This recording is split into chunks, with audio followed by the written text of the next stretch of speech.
because now you got to look at the officials, and you got to look at the officials' records, you got to look at their phone records, you got to look at their text messages, and all of this information is open access.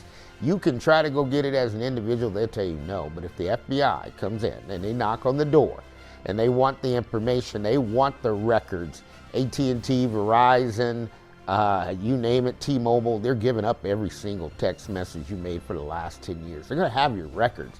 And it's like a bloodbath, because now you're facing years that can hit you. And there were individuals who were involved in the NCAA that were federally charged, that went to prison. So it's not like this thing is going away. It's more or less now you have the NBA and you have the WNBA. The NBA has played a different game. The WNBA officiating and outcomes and scoring and how players stop scoring and how players miss layups, all of that has to be a contributing factor for the FBI to look and say, wait a minute. Now, here's the thing that I'm really pressing for, and especially in women's sports. NCAA women, ban the gambling. Ban the gambling, right? I mean, really, in the WNBA, do it differently. This is where the WNBA can separate themselves. Ban gambling, period. Players, no, because here's what they did. And for the life of me, I do not understand why you would allow college students and college athletes who are currently playing to bet on professional sports. Folks, that's an addiction that can't be stopped.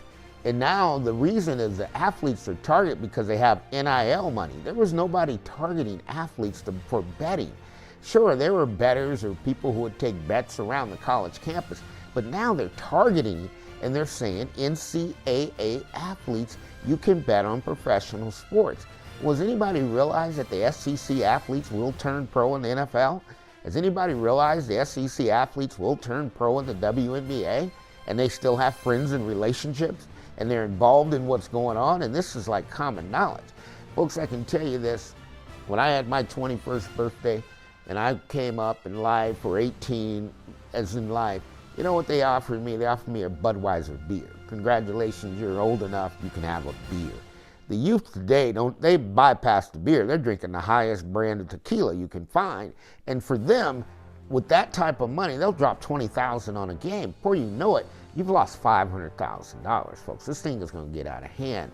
And when you're wrecking students' lives, you know, that one eats me to the core, because a college student is not prepared to be able to survive in the world of gambling. If you're going to lose, and for me, it's really easy. I have two kids. I have a son just turns 37 years old. I got a daughter that's 27 years old. My kids understand one thing from their father: gambling is a game you cannot win, period. If you want to enjoy it, enjoy it. You're not going to win any money from gambling. In the long run, you're going to lose, and you got to be understanding of this. Now, it's no longer fun because you're going to lose your career, right? And you got Terry Rozier sitting there with a $26 million contract. That's gone, right? You got here you coming in here, Chauncey. I mean, that's gone. There's nothing you can do when the FBI knocks on your door. That's going to be breach of conduct, and it's a termination. Folks, the NBA is in a big mess. David Stern, boy, I'll tell you what, he was the most feared man, and he really did not want to do this. Adam Silver had a different look on it. Now it's gotten out of control because the professional teams are involved.